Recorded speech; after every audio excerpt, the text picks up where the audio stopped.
Je vais accueillir Elisabeth Leidenson. Oui. Elisabeth Leidenson est professeure de littérature française et comparée à Columbia University de New York. Elle a défrayé la chronique proustienne en 2004 avec Proust lesbien et a produit ensuite Dirt for Art's Sake, Books on Trial from Madame Bovary to Lolita en 2006. Donc, elle étudie les grands procès littéraires en Angleterre, aux États-Unis, de Flaubert à Nabokov, et en France, bien sûr, de Flaubert à Nabokov dans ce livre. Et dernièrement, elle a travaillé longtemps aussi sur Colette et reprend aujourd'hui avec une étude sur Proust intitulée « Contre l'amitié ». Grand thème. Je te laisse la parole.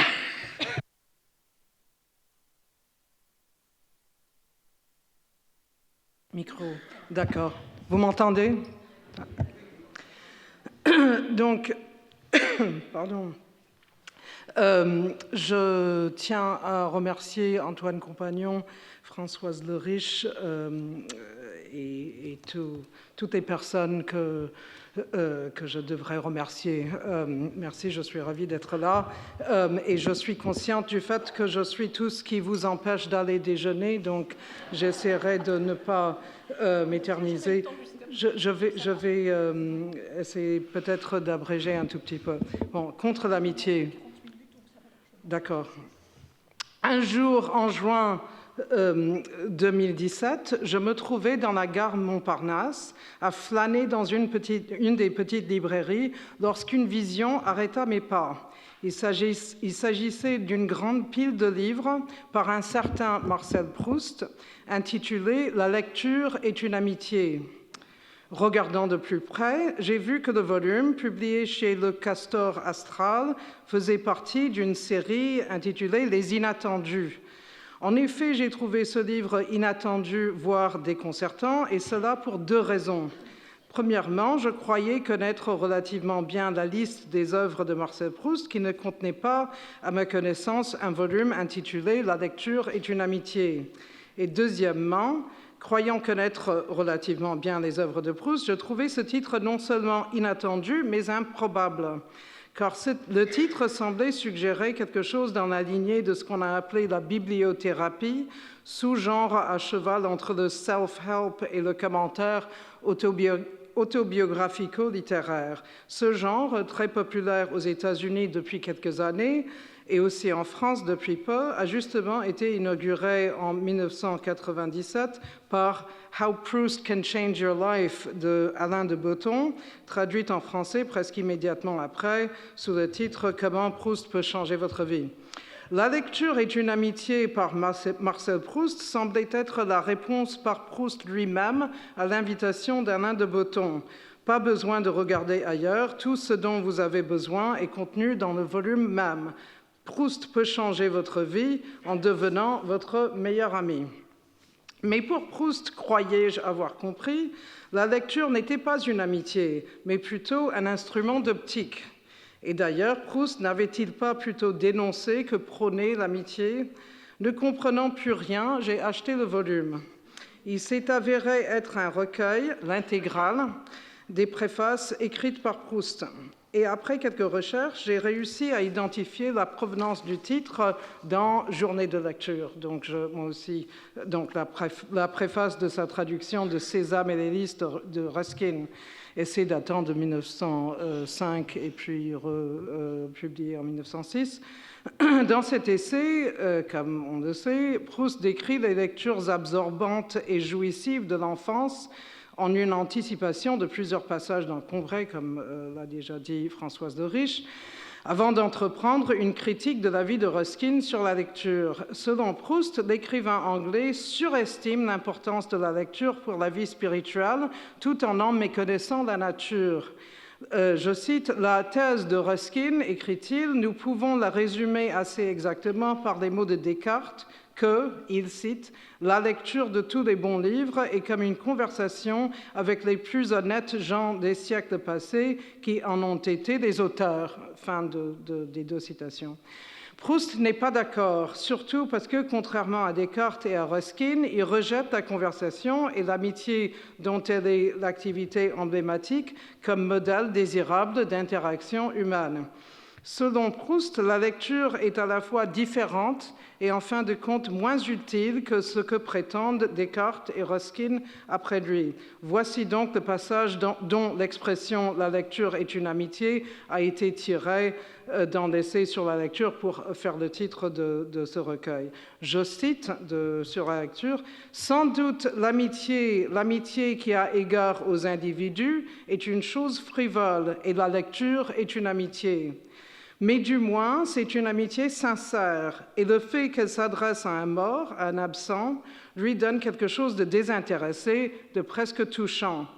C'est de plus une amitié débarrassée de tout ce qui fait la laideur des autres.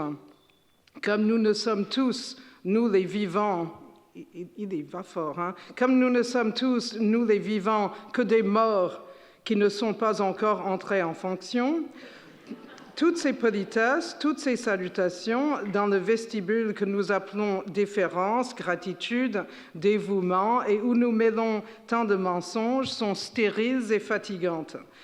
Dans la lecture, l'amitié est soudain ramenée à sa pureté première. Avec les livres, pas d'amabilité. Ces amis-là, si nous passons la soirée avec eux, c'est vraiment que nous en avons envie.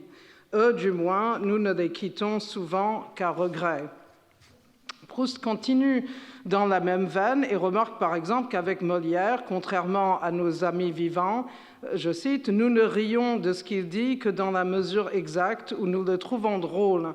Et quand il nous ennuie, nous n'avons pas peur d'avoir l'air ennuyé. Et quand nous avons décidément assez d'être avec lui, nous le remettons à sa place aussi brusquement que s'il n'avait ni génie ni célébrité. » L'atmosphère de cette pure amitié, continue-t-il, est le silence, plus pur que la parole, car nous parlons pour les autres, mais nous nous taisons pour nous-mêmes.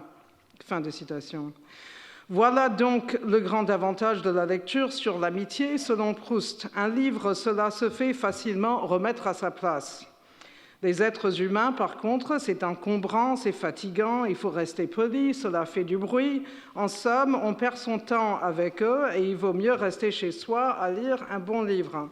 La lecture est une amitié, certes, et donc nécessairement fastidieuse, mais du moins c'est une amitié sans amabilité et par conséquent tout de même plus reposante. L'amitié est un sujet qui a été traité de diverses manières par des philosophes depuis Platon et Aristote jusqu'à Derrida, et passant notamment par Cicéron, Thomas d'Aquin, Montaigne, bien entendu, et je vais un peu parler de lui, Bacon et Nietzsche, parmi d'autres. Et il semblerait, malgré toutes les distinctions nuancées entre leurs définitions de l'amitié, que tout le monde soit plus ou moins d'accord, au moins sur une question de fond, à savoir que l'amitié est, grosso modo, une bonne chose. L'amitié fait l'unanimité à une seule exception près, celle de Proust.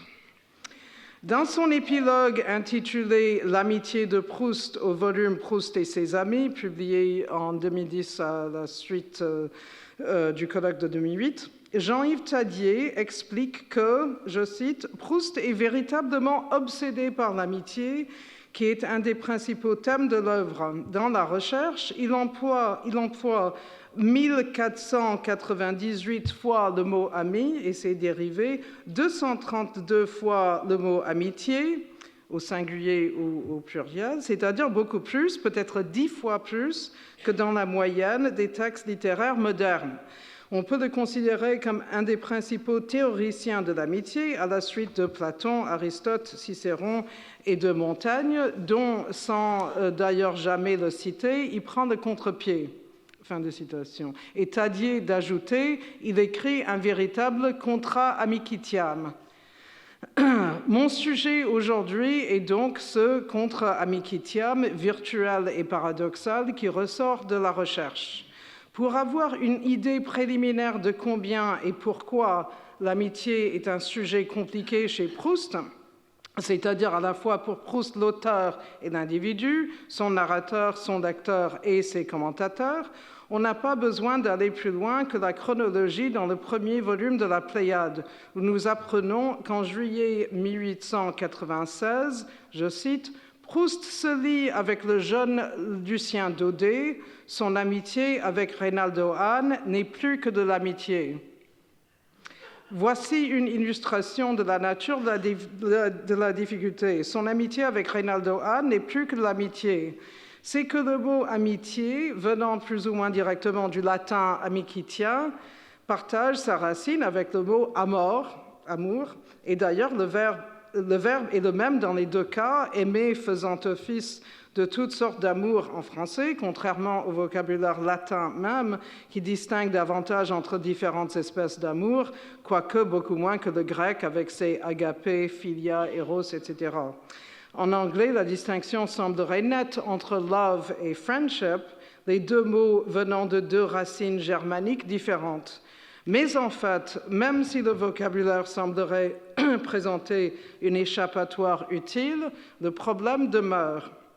Contrairement à l'anglais, le français permet de formuler des évasions euphémistiques telles que « son amitié avec Reynaldo Hahn n'est plus que de l'amitié ». Mais la difficulté reste la même. Le contrat amicitiam de Proust est en grande partie motivé par le manque de distinction claire et nette entre amitié et amour lorsqu'il s'agit de personnes du même sexe.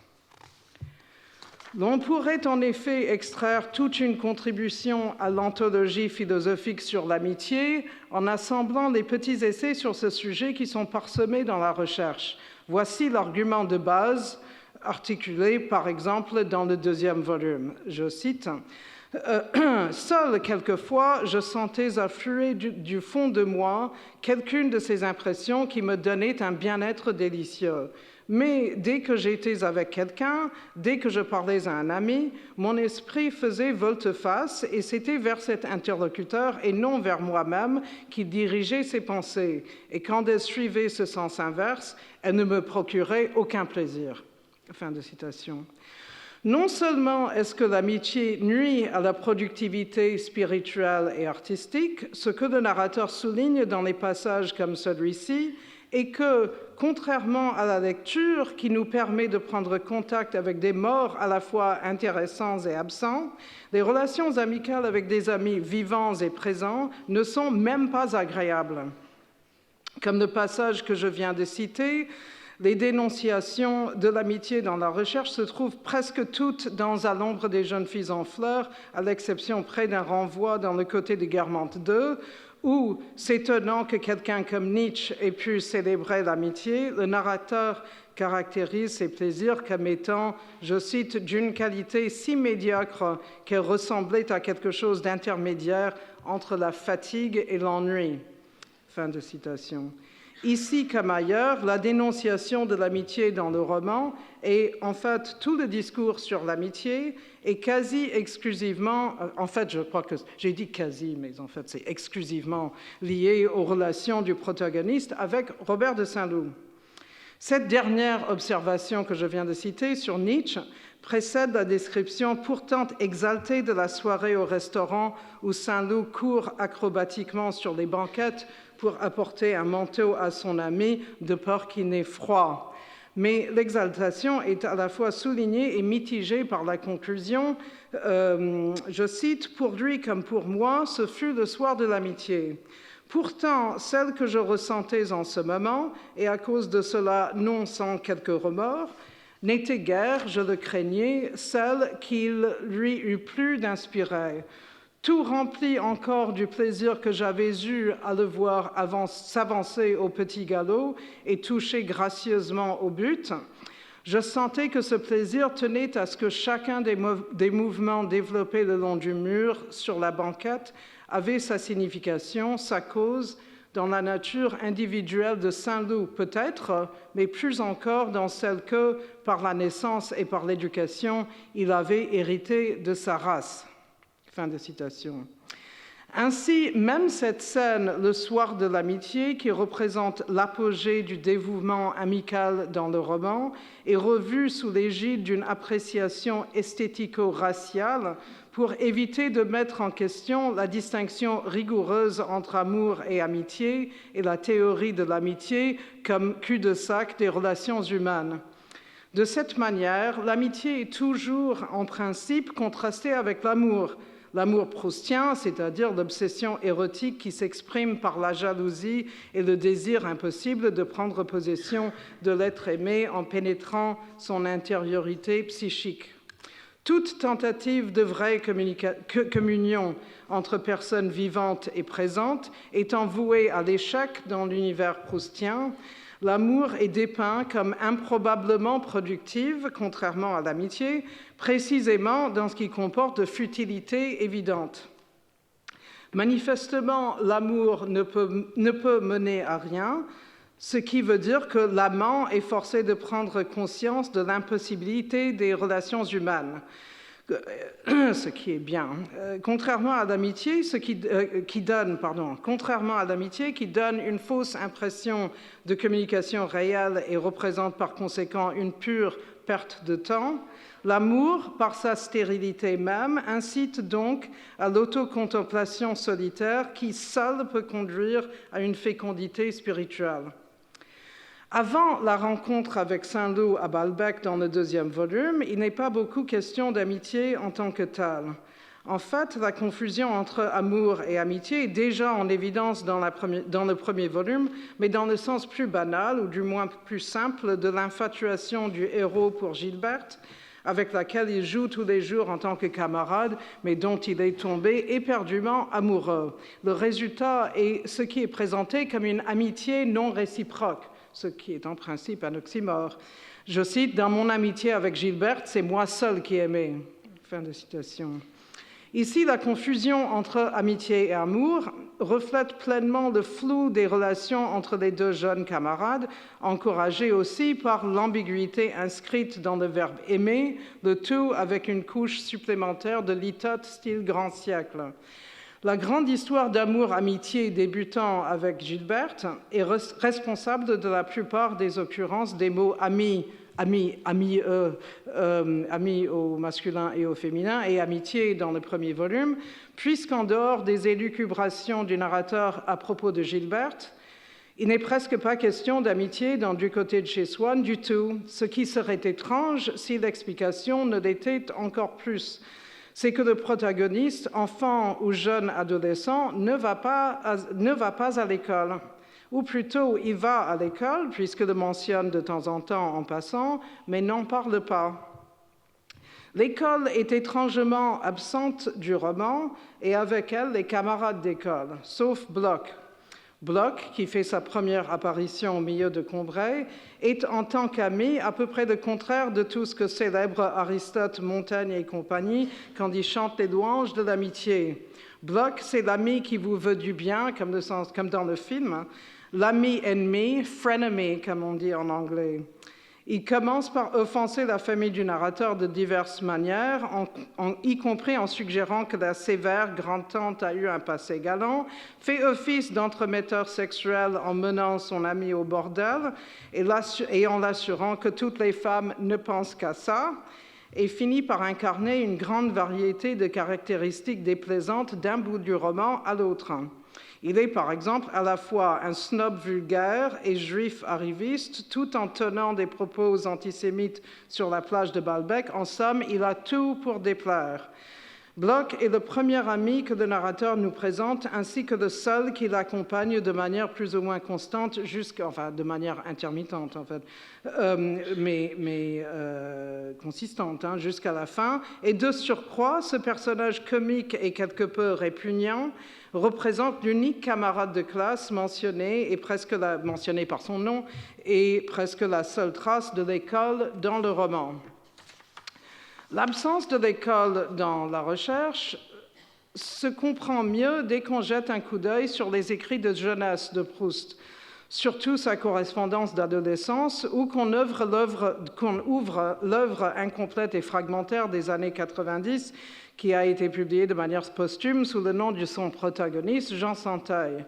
L'expérience de Jean à l'école semblerait suivre de près celle de l'auteur au lycée Condorcet, c'est-à-dire qu'il a passé beaucoup de temps à se faire moquer par ses camarades pour sa sensibilité et ses manières étranges et efféminées. Voici une description des devoirs de Jean, je cite, de Jean Santeil. « Il couvrait des pages, s'enivrant de sa vitesse, exhalant la tristesse infinie et délicieuse que lui causait le supplice de Jeanne d'Arc, ou les paroles du connétable de Bourbon, et les ornant pour faire admirer l'étendue de ses lectures d'images empruntées aux poètes qu'il lisait. Aussi ses devoirs, conçus dans les larmes, étaient-ils écoutés au milieu des rires. » Fin de citation. Et voici ce que Daniel Halévy, son condisciple à Condorcet, avec son cousin Jacques Bizet, l'un des principaux objets des vaines tentatives de séduction du jeune Proust, comme en témoigne sa correspondance. Donc, Halévy écrit à propos de Proust dans ses mémoires intitulés « Pays parisien », datant de 1932, je cite, « Il y avait là quelque chose qui ne nous plaisait pas, et nous répondions par un mot brusque, nous esquissions une bourrade. Il était décidément trop peu garçon pour nous. » Observation qui répète presque mot pour mot 30 ans plus tard dans le film de Roger Stéphane, Portrait souvenir. Le portrait des expériences adolescentes de Jean Santeil semblerait donc directement inspiré de la jeunesse de Proust, sauf qu'il introduit au milieu des moqueries des camarades de classe une rencontre amicale amoureuse avec un autre garçon qui viendrait droit d'un conte de fées homo-érotique, s'il y avait des contes de fées homo-érotiques. Henri de Réveillon, dont le nom porte la trace du séjour de Proust avec Reynaldo Hahn au château de Réveillon chez Madeleine Lemaire, au début de leur amitié, lorsque celle-ci était encore plus que de l'amitié, apparaît au moment où Jean se trouve poursuivi par une horde de 200 garçons. 200, c'est quand même beaucoup, hein? Une horde de 200 garçons qui ne lui veulent pas de bien. Le jeune, qui veulent le tabasser. Le jeune et bel aristocrate sauve Jean, l'invite dans sa voiture et le ramène chez lui, où sa mère, la duchesse, exprime sa joie de faire enfin la connaissance de ce Jean Santeil dont elle a tant entendu parler et que son fils admire tant. Il s'avère qu'Henri avait aimé Jean d'amitié tendre, de loin, depuis longtemps, mais sa nature réservée et son éducation de jeune noble lui avaient imposé une froideur qui n'était qu'apparente. Les deux garçons deviennent désormais inséparables, et tout cela anticipe très clairement la rencontre avec Robert de Saint-Loup dans La Recherche, y compris une version préalable de la scène du soir de l'amitié, sauf qu'il n'y a aucune dénonciation de l'amitié et d'ailleurs aucune expression d'ambivalence à cet égard. Plutôt au contraire. Jean Santeil contient également des ébauches de scènes d'obsession hétérosexuelle qui ressemblent aux amours de Swann avec Odette et du héros avec Albertine, mais les passages avec Henri de Réveillon, qui réapparaît plus tard sous le nom de Bertrand de Réveillon dans des textes vraisemblablement écrits plus tard, vers 1902, semble-t-il, lorsque l'auteur était amoureux de Bertrand de Fénelon, donne une forte saveur d'homo-érotisme à l'histoire de Jean. Une des différences pertinentes à mon sujet entre les écrits de jeunesse, y compris la correspondance et la recherche, est l'absence totale de référence à Montaigne dans l'œuvre de la maturité. Or, le jeune Proust mentionne l'essai de l'amitié, souvent dans ses lettres, invoquant Montaigne et Socrate pour essayer de convaincre Daniel Halévy et Jacques Bizet, notamment qu'un peu de pédérastie amicale et juvénile n'avait jamais nui à personne. Et dans Jean Santeil, le premier geste d'Henri de Réveillon pour témoigner de ses sentiments envers Jean est de lui fournir 200 lignes de l'amitié, texte choisi par Henri, copié de sa propre main et signé par lui du nom de son ami, à qui un professeur Courroucé avait imposé ce pensum, 200 lignes de quelque chose. Il semblerait en effet que l'association de Montaigne avec cet essai en particulier et les implications Les implications homo-érotiques que le jeune Proust y décèle seraient à la base de l'absence de toute allusion à l'essayiste dans la recherche. D'ailleurs, on voit mal comment le narrateur pourrait citer cet essai, puisque le contraste entre l'amour et l'amitié que dessine Montaigne viendrait très mal à propos.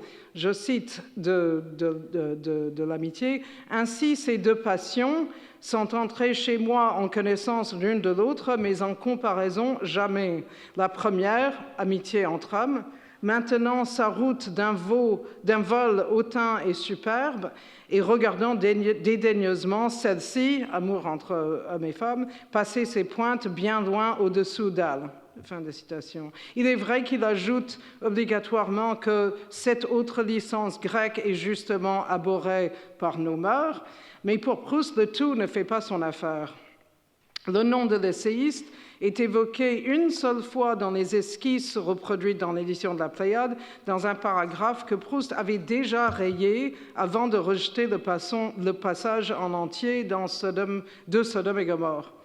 Il s'agit d'une discussion des œuvres littéraires dans lesquelles les lecteurs invertis cherchent la confirmation de leur idée fixe dans les descriptions de ce que le narrateur appelle une amitié un peu ardente. Je cite, « Alors ils cherchent la ressemblance de ce qu'ils ressentent moins dans la peinture de l'amour de Musset pour George Sand que dans celle de l'amitié de Montaigne pour la Boétie, image de leurs amours inexaucés pour des amis différents d'eux et auxquels, à cause de leur chasteté involontaire, ils donnent le nom d'amitié ou se complaisent avec un sourire aux églogues de Virgile, à telle ode d'Horace, à telle page de Platon. » Fin de citation.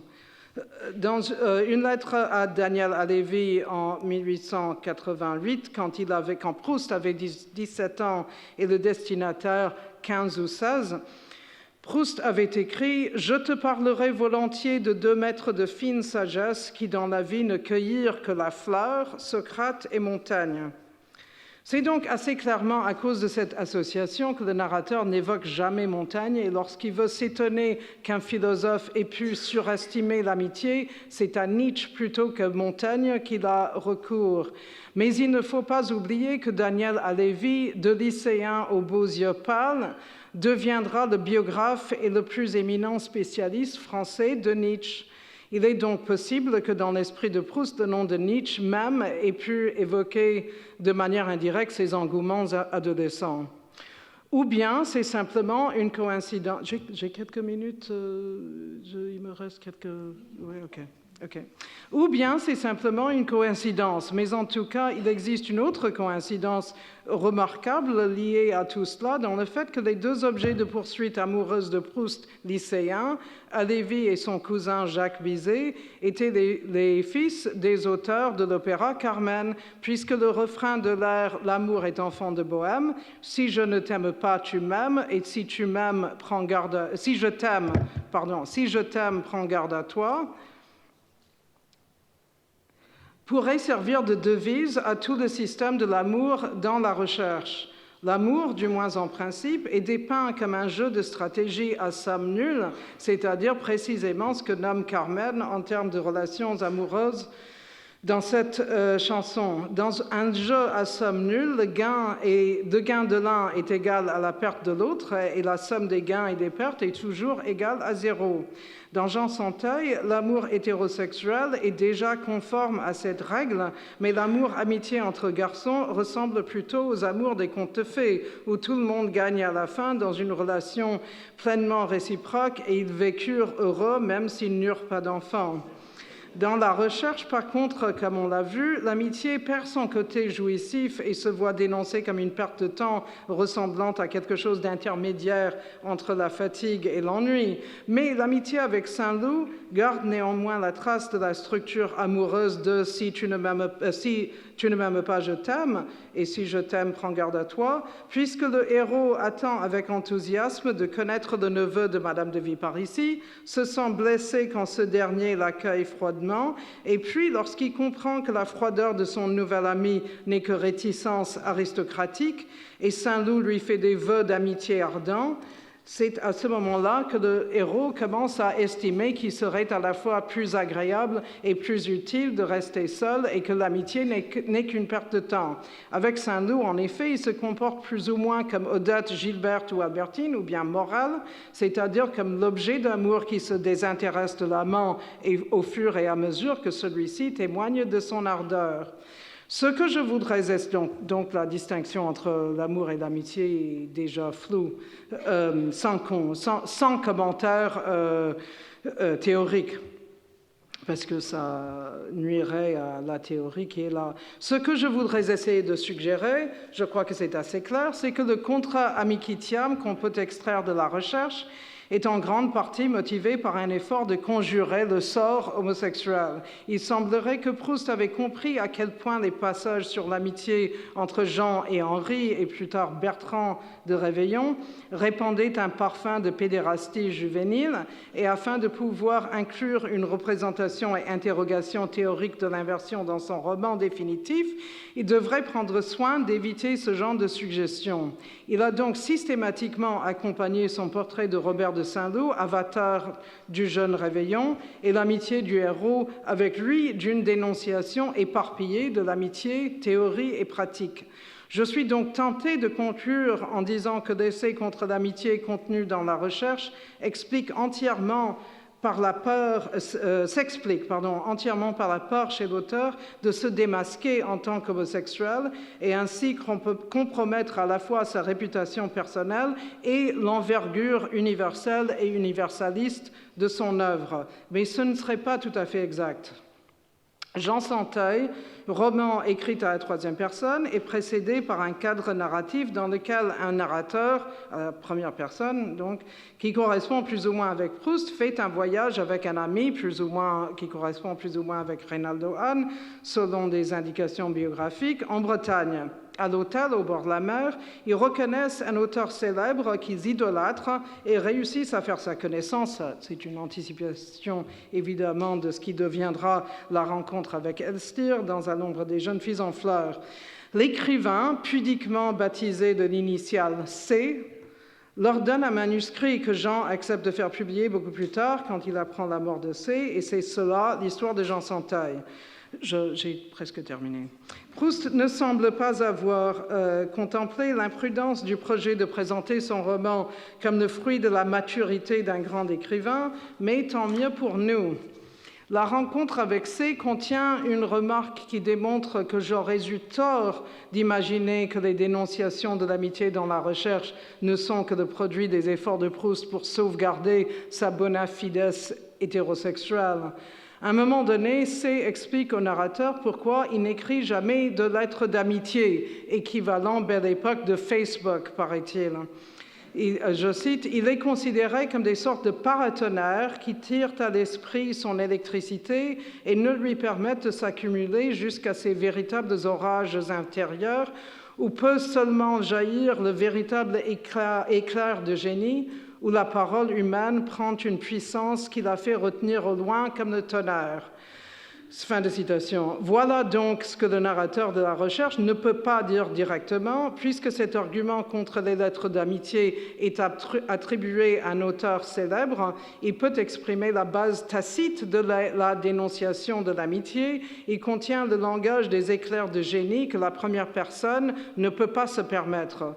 Le contrat amicitiam de Proust est donc parfaitement surdéterminé, à la fois un paratonnerre, pour emprunter la métaphore de ce passage, érigé pour protéger l'auteur contre des soupçons d'homosexualité, et l'expression, de l'autre côté, l'expression d'un sincère désir de ne pas laisser saper son génie orageux dans de vaines mondanités. Ce n'est qu'au moment où Proust s'est rendu compte qu'il fallait faire fondre ensemble le narrateur du cadre, le ridicule Jean et le grand écrivain C dans un seul et même personnage qu'il a pu commencer son grand roman.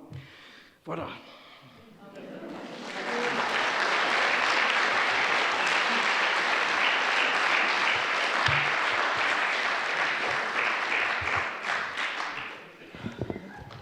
Merci beaucoup, Elisabeth, pour ce très beau parcours à travers les figures complexes de l'amitié, de l'amour qui n'ose pas se dire. Oui, c'est très compliqué. Oui, hein. Voilà, et s'avouer. Effectivement, la question des camarades de classe qui abondent, comme tu l'as très bien montré, dans Jean Santeuil et qui disparaissent complètement, sauf ce ridicule bloc dans la recherche, est un sujet d'étonnement perpétuel. Donc, oui, on propose des explications tout à fait stimulantes et intéressantes. Mais alors, précisément, dans le cas de Saint-Loup, bon, je suis entièrement d'accord avec tout ce que tu dis sur cette attente, cette mythification du jeune aristocrate, cette blessure de n'être pas salué, donc un petit peu comme Julien Sorel qui pense que Madame de Rênal le méprise parce qu'il est moins élevé dans la société, alors que finalement cette distance serait liée peut-être à une sorte d'habitus aristocratique. Mais quand on voit la fin du roman, et en fait, le destin de Saint-Loup, qui révèle peut-être une nature qui était déjà la sienne, une sorte d'ambiguïté sexuelle, est-ce qu'on ne peut pas relire à rebours, finalement, cette attitude de Saint-Loup distant? Ben oui, enfin, le narrateur le dit. Il y a deux relectures. Enfin, il y a une hésitation dans le roman même, au moment où il dévoile l'inversion, enfin, que Saint-Loup aime des garçons et aime les garçons et aime les hommes, et il essaie de savoir quand ça a commencé, et donc il discute de cela, mais il y a une hésitation dans le roman, et donc il n'y a pas de conclusion. Il y a Aimé, le maître d'hôtel, qui semble d'une omniscience sexuelle, qui dit que, ah oui, bien sûr, cet été même, il s'enfermait avec le liftier, etc. C'était que tout le monde le connaissait, enfin, tout le monde savait qu'il était comme ça. Mais d'un autre côté, il y a une autre... enfin, bref, oui, je crois que ça devient... c'est un sujet de beaucoup d'anxiété, parce que ça remettrait en cause, en principe, l'amitié entre eux, mais enfin, oui, c'est compliqué, quoi. Enfin, j'aurais pu ajouter tout un... Ouais. Non, il y a aussi un passage qui était dans les brouillons et qui a disparu, c'est la façon dont, dans les brouillons, l'aristocrate Gurcy, enfin bon, oui, était une sorte de mentor qui se promenait avec bras dessous, avec son protégé, etc., et qui était quand même assez explicite sur disons, l'ambition que l'aristocrate avait pour ce jeune homme et ses motivations, et ça a quand même beaucoup disparu. Donc il y a quand même des tentatives romanesques que Proust, auxquelles Proust a renoncé finalement. Non, mais Proust, ce qui est évident, je crois, c'est que Proust ne sait pas quoi faire de cela. Il hésite entre plusieurs possibilités. Est-ce que je pourrais me permettre d'ajouter quelque chose que j'aurais voulu, si j'avais eu le temps, j'aurais voulu ajouter quelque chose à propos de ce volume, La lecture est une amitié, parce que, en fait, j'ai trouvé ça remarquable qu'on puisse donner ça comme titre à ce volume. Et puis je me suis rendu compte, il me semble que, parce que ça implique exactement le contraire de ce que dit Proust dans le contexte de l'essai sur la lecture, c'est-à-dire que oui, la lecture est une amitié, semblerait suggérer qu'une sorte, comme j'ai dit, d'approche bibliothérapeutique, sujet qu'il aborde d'ailleurs brièvement dans cet essai on sur la lecture, mais en fait, il me semble qu'on On veut voir un Proust qui nous dit que la lecture est une amitié, que l'amitié est bien, que la lecture c'est bien et que par la lecture on peut guérir. Et en fait, c'est pas du tout ce qu'il dit. Proust, ça me semble l'exemple même de la façon dont Proust, en fait, nous offre le contraire de ce qu'on veut entendre de lui. Donc, c'est comme ça que j'aurais voulu terminer mes propos. Voilà. Merci. Donc, il nous reste la place de 2 questions.